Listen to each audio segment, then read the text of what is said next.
The atoms like each other, the different degrees. Oxygen, for instance, in the air would like to be next to carbon, and if they're getting near each other, they snap together. If they're not too close, though, they repel and they go apart, so they don't know that they could snap together. It's just as if you had a ball that was trying to climb a hill and there was a hole it could go into, like a volcano hole, a deep one. It's rolling along, it doesn't go down in the deep hole, because if it starts to climb the hill and then rolls away again. But if you made it go fast enough, it'll fall into the hole. And so if you have something like wood in oxygen, there's carbon in the wood from a tree, and the oxygen comes and hits it, carbon, but not hard enough. It just goes away again. The air is always coming, nothing's happening. If you can get it faster, by heating it up somehow, somewhere, somehow, get it started, a few of them come fast, they go over the top, so to speak. They come close enough to the carbon and snap in. And that gives a lot of jiggly motion, which might hit some other atoms, making those go faster so they can climb up and bump against other carbon atoms, and they jiggle, and they make mothers jiggle, and you get a terrible catastrophe, which is one after the other. All these things are going faster and faster and snapping in, and the whole thing is changing. That catastrophe is a fire. It's just a way of looking at it, and these things are happening. They perpetual. Once it gets started, it keeps on going. The heat makes the other atoms capable of reaching to make more heat to make other atoms, and so on. So this terrible snapping is producing a lot of jiggling. And if I put, with all that activity of the atoms there, and I put a cup of coffee over that massive wood that's doing this, it's going to get a lot of jiggling. So that's what the heat of the fire is.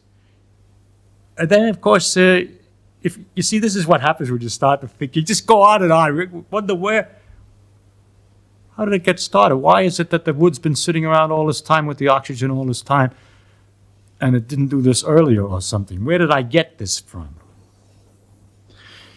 Well, it came from a tree. And the substance of a tree is carbon. Where did that come from? That comes from the air. It's carbon dioxide from the air. People look at trees and they think it comes out of the ground, that plants grow out of the ground. But if you ask where the substance comes from, you find out, where do they come from? The trees come out of the air? They surely come out of the air. No, they come out of the air.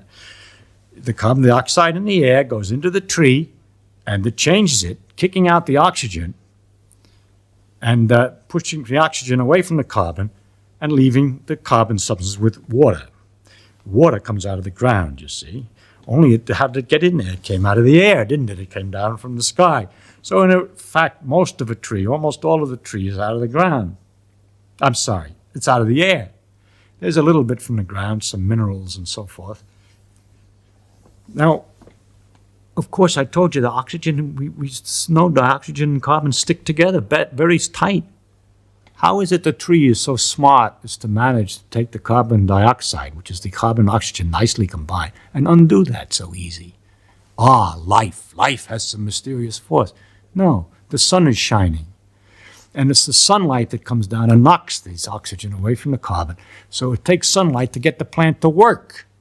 And so the sun all the time is doing the work of separating the oxygen away from the carbon. The oxygen is some kind of terrible byproduct, which it spits back into the air and leaving the carbon and water and stuff to make the substance of the tree. Then when we take the substance of the tree and stick it in the fireplace, and there's all the oxygen made by these trees, and all the carbon would much prefer to be close together again.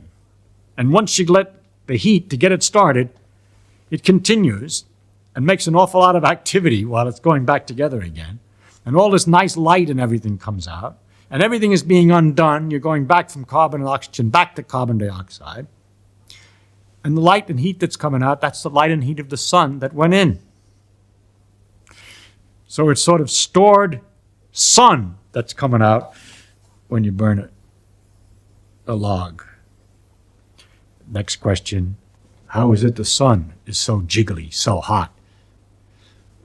I got to stop somewhere. I'll leave you something to imagine.